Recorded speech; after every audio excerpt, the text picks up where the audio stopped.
Hi, in this class we'll be seeing about mechanism of synaptic transmission. So this question is usually asked as a short essay of 8 marks, and in this you have to write at least these 5 points.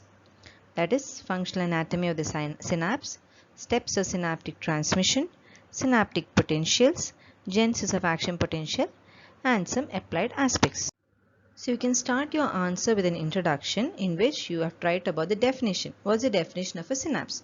So synapse is a functional junction between two neurons through which transmission of information occurs. Then you have to write the importance of synaptic transmission. It is a major process by which the signals are transferred between the cells within the nervous system. And you can also mention about the types of synapses. That means it can occur either through a chemical synapse or an electrical synapse. And then you can write about the functional anatomy of a synapse. So the neuron from which the information passes through is called the presynaptic neuron, and the neuron which receives information is called the postsynaptic neuron, and the space between is the synaptic cleft. So here in this diagram you can see that this is the presynaptic neuron from which the information passes, and the neuron which receives it is the postsynaptic neuron, and the space between the presynaptic and the postsynaptic neuron is called the synaptic cleft. So then you can write about the presynaptic axon terminal. So you know the presynaptic neuron ends in a small bulbous enlargement called the terminal button or the synaptic knob.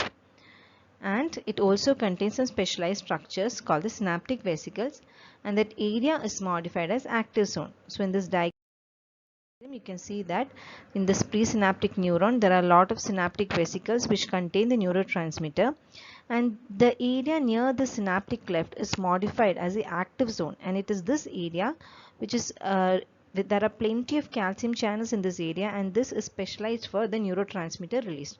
So this area is called the active zone. Now the postsynaptic axon terminal is modified as the postsynaptic density. So it's in the postsynaptic density that there are cluster of receptors for the neurotransmitter which are released. So in this diagram you can see that this is the postsynaptic density, and there are a lot of receptors which are embedded in this postsynaptic density.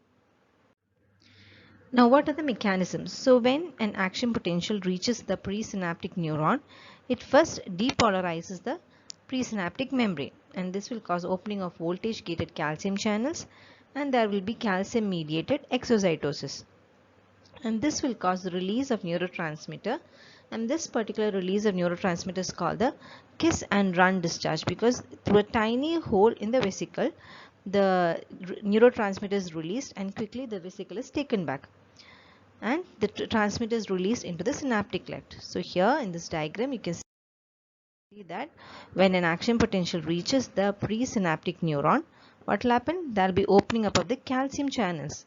So what is the function of these calcium channels? There will be influx of calcium ions, and this will cause the release of neurotransmitter from the vesicles. Now let's see what happens to these neurotransmitters. The neurotransmitters will then bind with the receptors on the postsynaptic membrane, and it will cause a conformational change in the receptor. This will open an ion channel, or if it's a G protein it can also generate a second messenger, and it causes a change in the ionic permeability, and thus the membrane potential of the postsynaptic membrane changes. See in this diagram we said that there is an action potential reaching the presynaptic neuron and neurotransmitters are released, and now these neurotransmitters will bind on to these receptors present on the postsynaptic density, and this will cause an opening of an ion channel. So suppose the neurotransmitter is acetylcholine, then the channel which will be open will be that of a sodium channel, and this will actually change the membrane permeability. So what will happen to the potential of the postsynaptic neuron? It changes. Okay. So thus when the neurotransmitter binds to the receptor, it will produce change in the membrane permeability and cause synaptic potentials. So just let's see about the synaptic potentials. So based on the neurotransmitter, there can be an excitatory postsynaptic potential or an inhibitory postsynaptic potential. So excitatory postsynaptic potential is when the potential changes towards depolarization, and it is produced by neurotransmitters like acetylcholine and noradrenaline. And the ionic basis is that it causes opening of sodium and calcium channels or even closure of potassium channels.